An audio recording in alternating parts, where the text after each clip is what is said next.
everybody, welcome to Stamping with Melva. I'm Melva Peters and I'm an independent Stampin' Up! Demonstrator in British Columbia, Canada. And you can find me online at stampingwithmelva.com. It's Thursday night and it's a technique night. So every other Thursday night I jump on and share a technique with you. And then the alternating Thursdays I do a mystery challenge. So tonight I thought I would play with, again, one of the new stamp sets and some dies from the upcoming January to April mini catalog. So I'm going to be playing with the hand-drawn dots, which is an amazing background stamp, and some new alphabet dies. I love alphabet dies. These are called, gosh, what are they called? Alphabet a la mode dies, and they're really cute. So I thought I'd play with that, and I'm going to use, so the technique I'm going to show you, and I've done this before, but it's been a little while, is called Jacob's Coat. So it's a way that you can get all sorts of colors, and it's kind of a really cool technique. So I thought I'd kind of bring this out again. It's like I said, it's been a while. I'm going to use some really bright colors with Starry Sky, Parakeet Party, Daffodil Delight, and Polished Pink. And you'll see how I create this. Hopefully it'll turn out. All right, I'm going to switch over and we'll get started. Okay, so first of all, this is the hand-drawn dots. So you can see that it's a background stamp, and it's definitely definitely look hand-drawn, even more so if you saw this in person. So that's the stamp set. And then these are the Alphabet a la mode dies.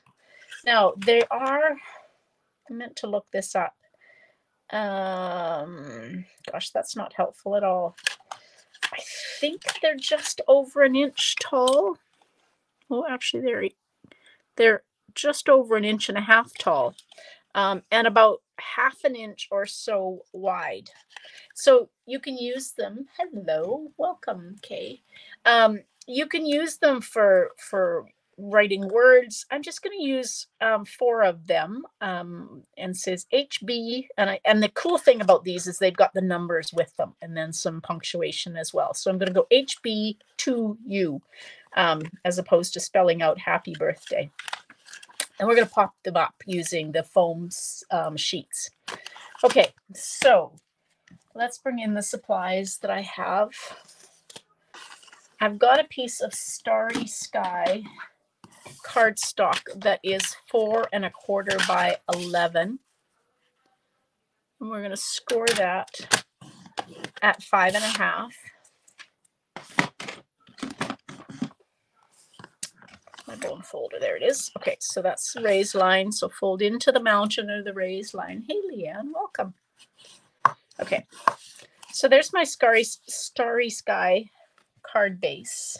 I told you this is going to be bright. This is one of my favorite color combinations, is Starry Sky and Parakeet Party. So that's going to be my first layer. That's cut 4 inches by 5 1/4.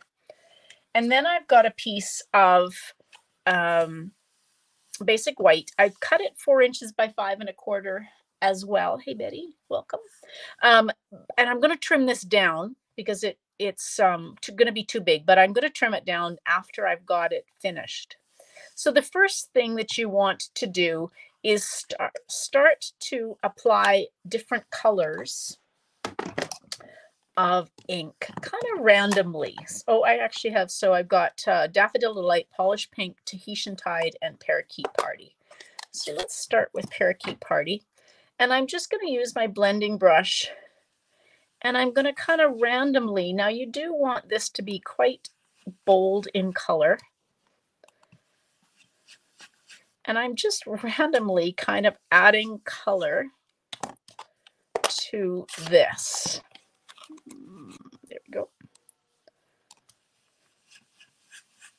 Doesn't matter if they kind of overlap a little bit. I'm just going to really fill the this piece of cardstock with color.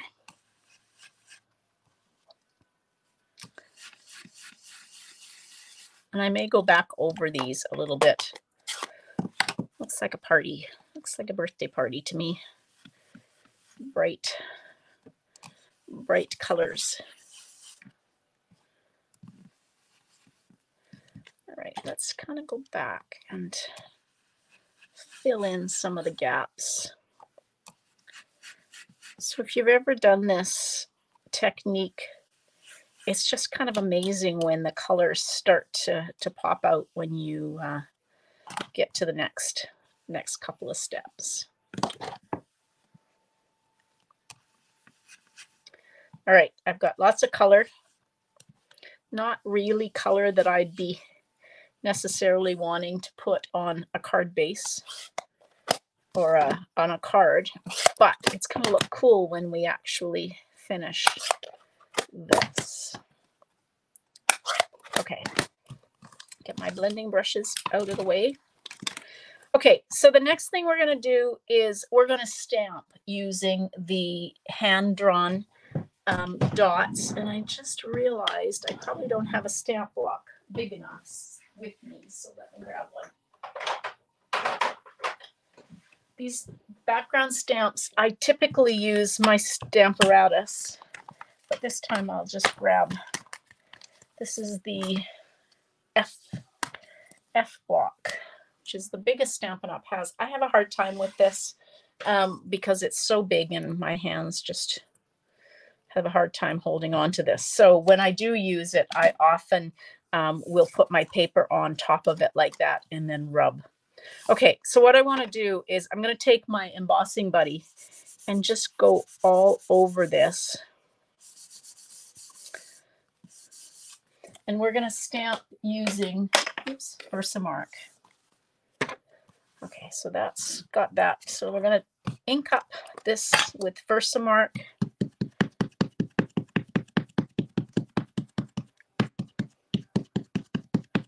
There we go. And now I'm just going to take and put this down on top.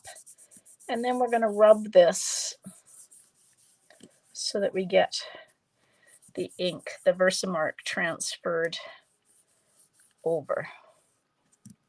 So we're really doing some embossed resist at this point, except we've added the color underneath, which typically when you do embossed resist, you add the color on top of the embossed image.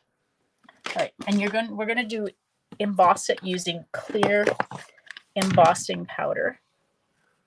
So part of the reason that I cut this bigger was it's hard to hang on to this and not get your fingerprints all over it.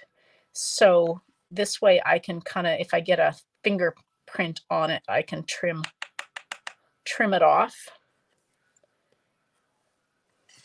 So I'm trying not to, but I'm sure I will.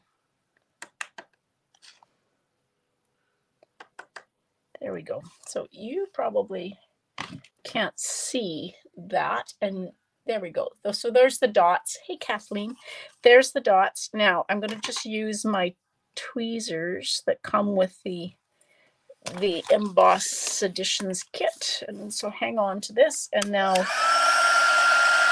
in my heat tool. Hopefully that's not too loud, and we're just going to hold it until I start to see those dots go all shiny.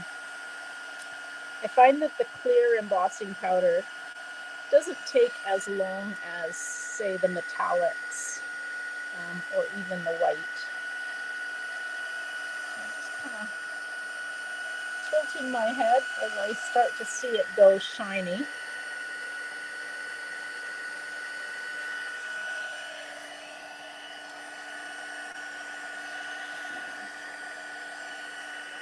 Takes a little bit because we've got a full sheet here.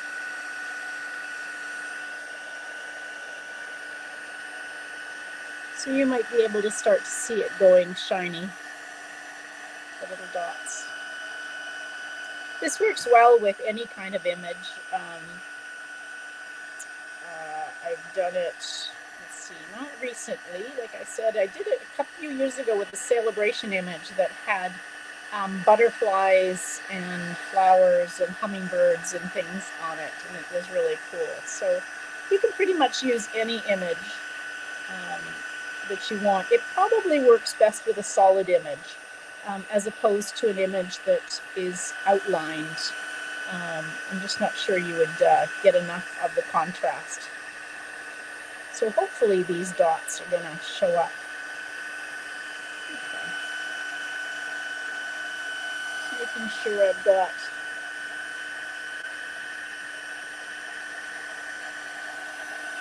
it all covered. Okay, so can you see all the dots that are now shiny? Okay, so we're going to just let that cool down for just a minute. So the next step is to take a dark color, and we're going to go all the way over top of this with that dark color. Now I've used Tuxedo Black, I've used Night of Navy, but tonight we're going to use Starry Sky. You can use a blending brush. I've got one of these. I don't know if we even sell these still, but I could use a blending brush on it. But this is a foam brayer. So I'm just going to pick up, my Starry Sky is quite juicy. So we're just going to take and go all over top of this with the Starry Sky. So as I said, I've done this with Tuxedo Black. I've done it with Night of Navy, but this Starry Sky is just quite pretty. You're gonna get inky fingers. Let's just say that. I'm trying not to. I'm just gonna, there we go, hold that down like that. Not working very well. Let's see if that works. Nope. All right, fingers it is. And you can keep going over this as much as you want to make it as dark as you want, but you can start to see the colors come out. Now, I just realized that I need a piece of, okay, I have to get a piece of paper towel, which I think I have over here. Yeah. So you need a piece of paper towel. And what we're going to do now is just kind of rub this, because what we want to do is pick up any of the ink that is over top of the sections that have the embossing powder on them, because the ink won't sink into those or absorb into those. Not too bad. All right. So now you can kind of see I've got a kind of spot down here that didn't pick up the ink, or I didn't cover it with the embossing powder very well, which I almost tipped over. Just the lid on that. So I'm going to trim this. Now I want this to be, because this is cut 4 inches by 5 1/4. I want this to be cut 3 3/4. So I'm just going to trim off that one side where I kind of have that splotch. And then I've kind of got one on this side. So I want it to be 3 3/4 by 5. So by making it a little bit bigger, and then you can trim off the sides that you don't like. Okay. All right. So now this is going to adhere on. So if you've ever seen these cards and wondered how they're done, I used to think they were so hard to make, but it really is a very easy technique once you've done it once. And you just, like, there is no rhyme or reason how you apply. Just pick some bright colors for underneath. That's kind of, I think, the key to this. I'm just going to take.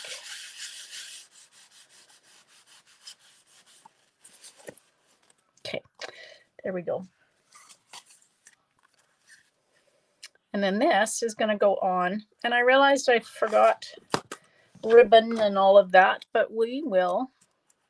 I don't even have any embellishments, but I have a feeling that this is going to be bright and cheery enough without having too much on it once we get the sentiment put on. Okay, there we go. So there is the card base. Isn't that cool? I just love this technique. Okay, so the next thing we're going to do is we're actually going to cut out the letters. So I've got just a piece of Parakeet Party, and then I've got a piece of the adhesive foam strips. And I'm just going to take my scissors and cut it to be the same size as my cardstock. So these come in, I don't remember the size, bigger than this, bigger than that. That might be the full size. So they're great because you can cut them to any size that you want, adhere them onto your cardstock like that.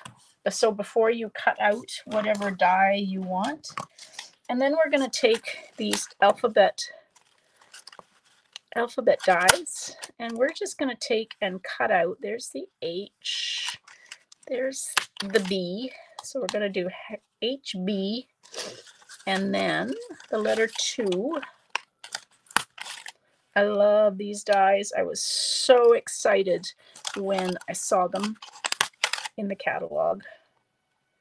Actually, I got to see them at On Stage, so and they were actually one of the things that we could pre-order as demonstrators. All right, so we're going to take this, and I'm just going to put it over here. Bring in my Stampin' Cut and Emboss and show you these go through. That's the B. There we go. So they are quite narrow compared to some of the other dies. They're taller than some of the other dies we've had for sure.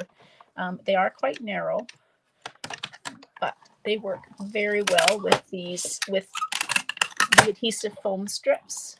And I'm just going to run them back and forth. I think that probably, yep, it's cut through. Sometimes you have to run them through a couple of times just because these adhesive sheets have the backing on them. So I'm just going to pull the whole thing. Yeah, there we go. Probably, there we go. Okay, it did cut. Okay. I usually try and pull them off with the die on. Sometimes, like this H is not cooperating. There we go. Try to keep the backing on. That one didn't work. The backing came off that. All right, we'll just keep that on my finger. And then the number 2. And this one is not going to work. There we go. Okay. All right, so I'm just going to take and try and fiddle this back into its shape. They will kind of wiggle and kind of go out of shape a little bit, but you can kind of, as you put it on, oops, that one needs to go up just a little bit. There we go. Like that. HB2. Oops, it's not very straight. There we go. All right.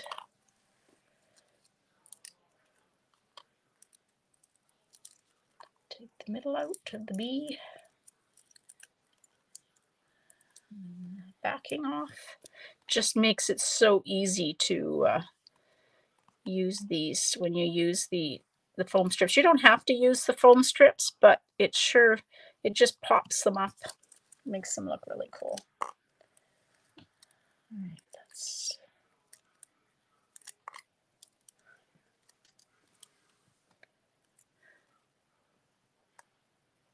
try to get it kind of straight. I guess I could have moved it over a little bit. Let's see if I can pull them off. Let's do that. I haven't really pressed them down all that much, so it's easy to kind of move them around. There we go. Once I have them where I want them, then I can press them down. There we go. There. Isn't that cool? Now, I think it really does need some ribbon and some embellishment, but I don't have any with me. So what I'm going to do, though, is these little strips that I cut off are perfect for the inside. So even though I didn't like them and I thought that they weren't they had some bits I didn't like, they'll go perfectly on the inside of my card. So we'll just put some adhesive And run this one up the top. And then we can run, oh, no. Oh yeah, okay, let's put that one along the bottom. Might as well not waste it.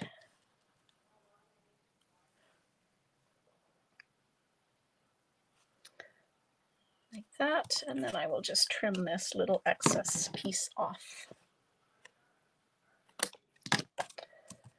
All right, so I probably will take and put some of the Parakeet Party decorative matte dots, the in color decorative matte dots on this. I think that that would look really pretty. Actually, I have them right here. Let's see, somewhere. There we go. Here we go. Here they are. Hopefully they don't get too. Oh, I think I'll use the big ones though, so they don't get too lost on my all the other dots. Maybe over here. There we go. Come on. All right. So there we've got our card. Probably could have used some ribbon. Maybe I'll add some ribbon onto it. So that's the Jacob's coat technique. Again, not all that hard once you've done it once.